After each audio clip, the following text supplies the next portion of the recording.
Jared Dudley may patama kay JJ Redick at sino-sino ang magiging assistant coaches ni JJ Redick.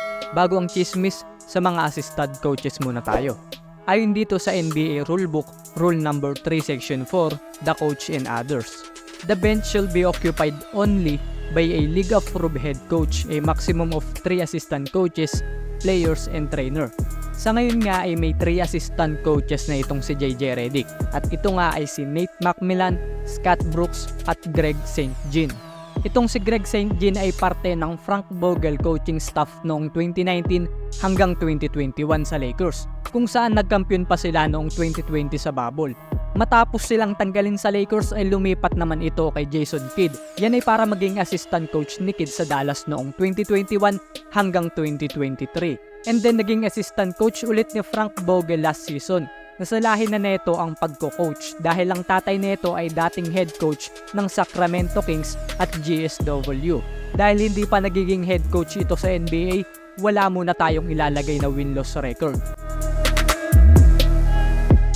Si Scott Brooks mahaba na ang resume neto bilang assistant at head coach. Dating head coach to ng OKC at Washington Wizards.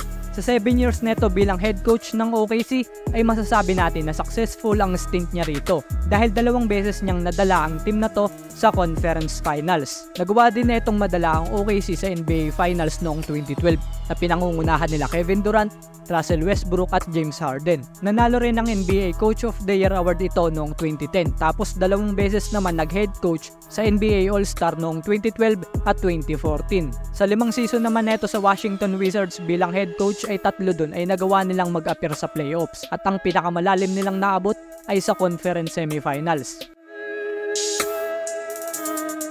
Si Brooks meron ng 521-414 win-loss record o 55.7% win-loss percentage bilang head coach. Kay Nate McMillan naman tayo. Ito ang mas mahaba ang resume pero subukan natin na yung mga importante lang ang ilalagay dito para hindi na humaba yung video.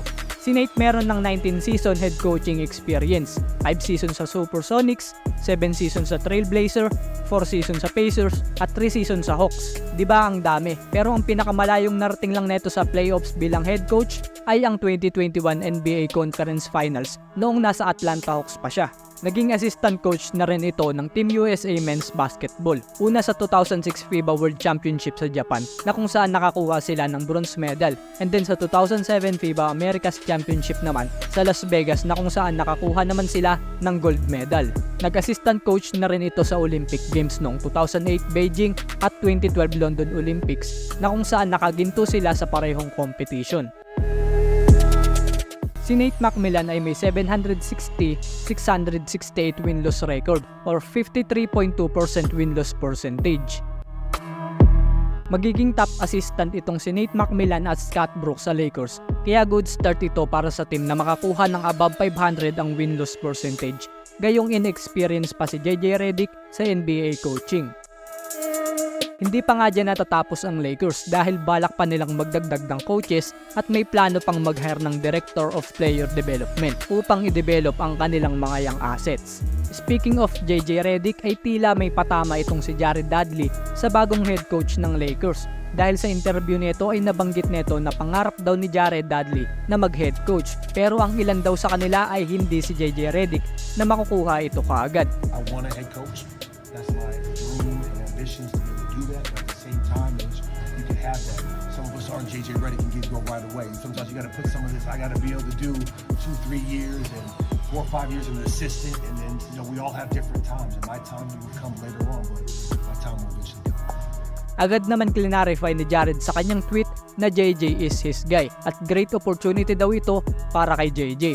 Nagawa na rin daw ito ni Jason Kidd, Steve Kerr at Steve Nash na mga ex-NBA player na naging head coach at gusto niya daw ito.